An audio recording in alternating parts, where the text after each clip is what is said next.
C.S. Lewis is someone I reference in relation to this, because I think he was a masterful at both doing the kind of the traditional classical apologetics through books that he wrote, like The Problem of Pain, Mere Christianity, classics of apologetics.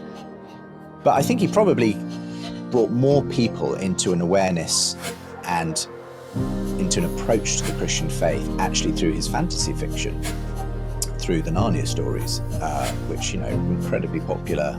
I read them as a child. I can imagine you've probably read them as well. And what he was doing there was he was creating an imaginative world in which he kind of gave people permission to believe in Christianity by kind of presenting it in a completely different form. But by doing so, he sort of opened the door, I think, to Christian faith for a lot of people, because he made them wish that it were true.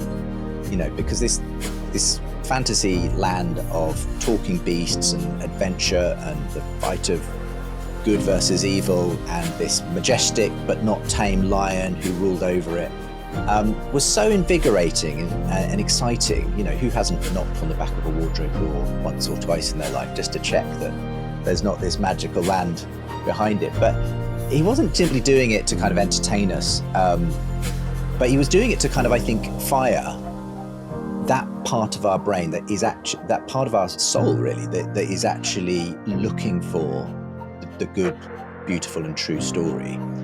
And he said, he explicitly said it in the Chronicles to Lucy when she had to leave Narnia for the last time.